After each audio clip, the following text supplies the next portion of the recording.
All right, welcome to another episode from the Chart Reader. So, to think that there would be, for lack of words, six dojis in a row, essentially five dojis in a row after the Nvidia gap up news. I never would have guessed it, right? Like I kept saying the real candle should come tomorrow, the real candle should come tomorrow, the real candle should come tomorrow. And it just kept saying, you know what? Let me wait another day, let me wait another day, let me wait another day. So this for sure well beyond what I expected. And I just want to flash this, and this is the easiest place to see it. I said this in a couple places, but look, Nvidia did the job, but it just feels like the market is odd, all right? Like if coming after Nvidia's strong earnings and all the indices pushing all-time highs, Dow Jones, S&P 500, Nasdaq, they all looked good. When those two combined, I should be sitting here thinking, hold the gas and don't let go. But something has just felt a little weird. One theory I had, and it's kind of a dumb one, but I thought, hey, maybe Nvidia earnings was on Thursday. Everyone hates Fridays. Let's wait for Monday. That was kind of a thought I had, and it sounds dumb again as I say it, but it really was what I was thinking. End of the day, like I said, it feels weird, and this stock right here kind of says it. All right. Nonetheless, look, as much as I hate horizontal, this is bullish given the bad volume. All right, that's been the theme the whole time I've been covering this, almost daily. I feel like this has been a crazy one. All right, and then I do want to cover NOX and NNOX. That was the other one here that also had the same news. Right, so I think a bigger drop because of a little bit harder volume. All right, but before we go any further and I give you more of my thoughts and opinions, what are we going to do? Same thing we always do, right? We'll take a look at the daily and the weekly to see how these things are setting up short term. We have our 5 moving averages. There are horizontal support and resistance lines that I do draw manually myself. And then when we are done up here, we'll use the MACD, RSI, and volume as our lower indicators. Hey, really quickly, if you can please subscribe to this channel, share this video online with your friends, comment good or bad. Look, anything you can do helps me so much with these YouTube algorithms, but for real, just being here, giving me your time, I am so grateful for it all right? So, SoundHound, once again, look, I do not have a crystal ball. Technicals are not here to just definitively say what's going to happen tomorrow, right? It's here to give us an anticipation, give us an expectation, and we either attack if we're correct or we adjust and then go from there, right? So that said, listen, I rarely see 3 dojis in a row. I think I even rarely, I don't even think that's a word, more rare, I have no idea, whatever. To see 4 in a row is crazy. To see 5 in a row is remarkable. It is. And I'm telling you, I'm sitting here just floored, all right? Like it just, the one thing I ended the intro with it, and I'll say it again. When volume goes from 300 million to basically half, if not a little bit lower than half, to actually under 100, to basically 90% lost. We went from 300 to basically 30 million. We are essentially 90% lower than the biggest spike that came from this, right? When you lose that much volume, but you're actually higher, because this day closes at 376. This Friday closes, like, to be a couple of pennies higher on 90% less volume is remarkable. All right, so believe me, for the longs that are holding SoundHound and that like are looking for some sort of reassurance from this pop. This is still a pop. I think that's the biggest reassurance to me, is I think SoundHound has put a little bit firmer hold on the market. It has put its foot down and kind of said, you know what? When the feeling is right, when the news is right, when the stars align, SoundHound can become a volume juggernaut, and not a lot of stocks can do. There are stocks that will never trade 300 million shares in an entire month. all right? Let alone in a full 5-day week, let alone ever, ever, ever, ever on a single day, all right? So I think the fact that SoundHound made a big noise like that, you know, you take that for what it is, all right? As a trader, as a swing trader, all right, I still do not believe we have broken the 200 moving average. All right. Yes, we have physically been well over it for 6 days. Wow. I couldn't even. 6 days. Yes. Over it, over it, over it, over it, over it, over it. It being that purple 200 line, right? None of these are strong, definitive candles that make me believe, all right? Now, look, I love that the 8 moving average is right here, all right? My fear has been 316 for a while, all right? At the minimum, I have to respect the 8 moving average, and I have to respect what is this 347 as of Friday. Again, I'm seeing a line that goes up, so hey, maybe come Monday it'll open around here, right? Maybe around 360. But I would expect the 8 moving average to be the lowest that this thing goes for now. And I am so glad it was able to maintain horizontal, giving that 8 time to catch up. That's huge. Look, I do see a golden cross, the 20 going over the 200. That's big. All right, especially if these things continue instead of just kind of plateau and horizontal out, which is still a possibility. Because again, I still don't believe that we've broken the 200. I think the story is this $4 line. All right, like what an incredible line, to say the least. All right, this day right here closes at 399. All right, this day right here closes at 397. None of the 6 days here were able to close over $4. Some got as high as $4.35, almost 10% higher than that 4 line. None of them closed over 4. All right, so the story continues to be this $4 line. Break 4, and I'll start to believe we want to go up. All right, I really think this thing needs to get into 445. All right, I think we need to creep above 440 enough to believe. All right, otherwise, for now, the fear is going to be coming down to basically 350, 360, wherever that 8 moving average opens up, all right?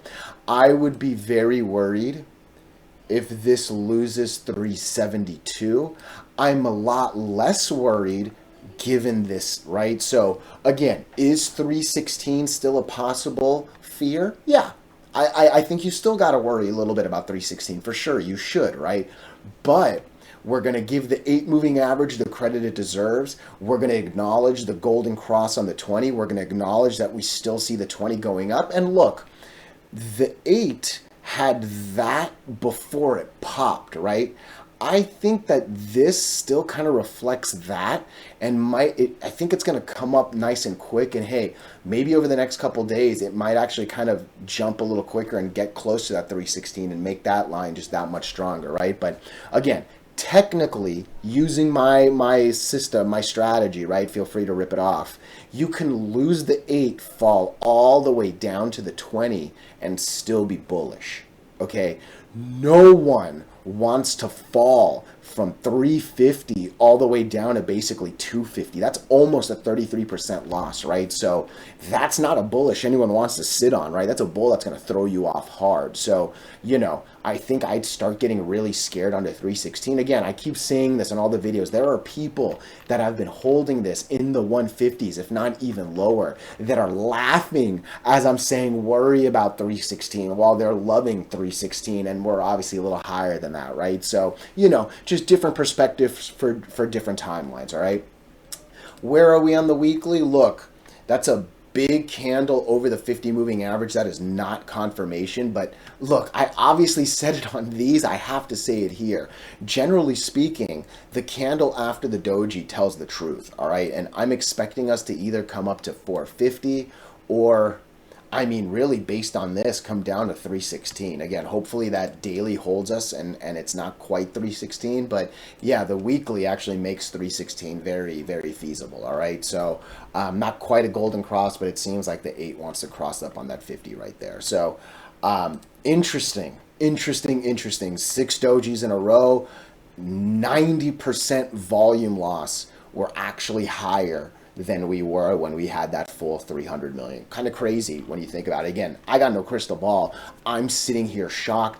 I am sitting here and waiting. All right, believe me, I want to attack. I want to attack SoundHound, but I'm waiting over 4. All right. Let me know your thoughts. Even if you disagree, I'm telling you, I love some good disagreement. Let's take a look at NNOX. I'm real sorry. I got to drink some water. I'm going to pause this.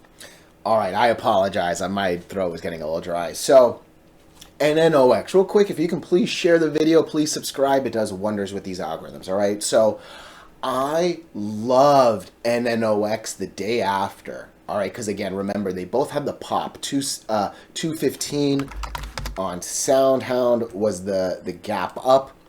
The day after on the 16th, big drop on volume there, as opposed to NNOX, which basically matched. When you basically match volume, it makes sense to me that the next day you're going to go up another 36% for sure, right? So volume made me so happy, all right?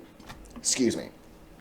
That same volume indicator made me so scared real quick, all right? And unlike SoundHound, who, again, this thing was over 40. This thing was basically, look, 44 that day, 47 that day. Let's just round up to 49, all right? Let's just say that this thing had 49 million shares roughly these 2 days. We're now down 90%, sitting at 4.9. Right? So that same 90% volume drop story is on both of these stocks.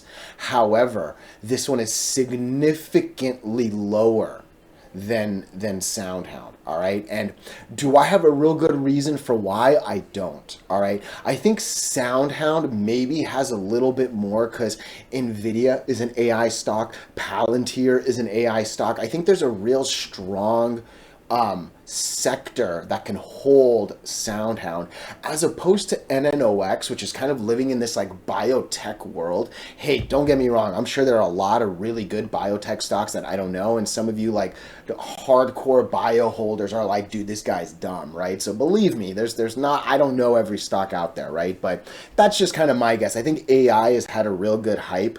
I don't know if biotech has really had that, even though there's obviously a lot of AI that sits in this, right? They use AI to like read the x-rays better, blah, blah, blah, right? Nonetheless, that's just a theory I got. I think the biggest thing I want to start with, I mean, obviously I started with other things, but we have a doji right on my line, right? Obviously we're a penny below it, but you get it. When there's a doji sitting on a critical line, oh man, that's obviously the same thing happening with SoundHound, right? Bunch of dojis on the 4. So like, I mean, the parallels between the two stocks, they're there, right? But this thing is sitting at, I'm about to lose the gap and fall to 20, moving average down here at $7, or I'm going to rebound back over the 8 and try to reattempt the 200, all right? And it's a little hard to think anything but negative thoughts here. All right. Now, don't get me wrong. I'm going to just kind of flash the exact same thing. I felt like, you know, obviously I'm not saying like a lot of people agreed, right? The market went up with it. Like NVIDIA did well, but it just felt like an odd market. All right. And maybe Monday will be a little better and maybe Monday will clear up. But oh man, we need the, like let me at least just flash this. All right. What did NASDAQ do during the last week? Yeah, it bounced, but it went up. All right.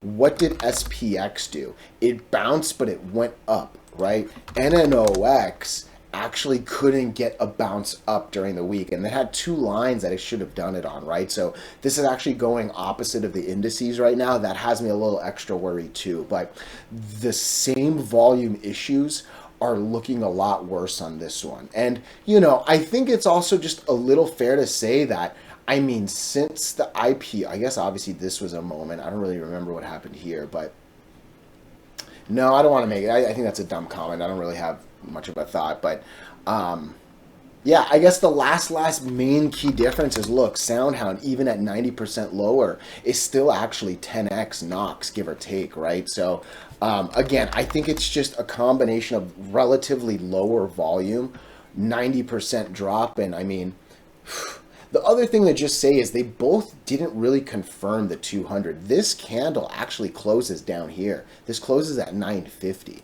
So we really only have one good green candle over the 200. That is not confirmation, and obviously we've been below since, right? So, you know, the 200 is another, like, it's funny how many commonalities that these ones have, but NOX just hasn't done better. I am assuming that this is going to come down to the 20 moving average. I am. I think that this is heading down towards 7. I would not touch NOX unless it gets over 975. I think a little bit closer to 980. I'm going to set an alert for 980 myself. I wouldn't mind knowing. Again, an alert is not an immediate buy notification, but it's definitely a, hey, come check out the charts, you know. Let me know your thoughts. Let me know your, let's check out the weekly before I say bye. Again, if you're going to break 4 moving averages on a single candle, you need monster confirmation. We're exactly on the weekly line. That's hilarious. Let me know your thoughts. Let me know your opinions. Otherwise, you know it. I appreciate you so much.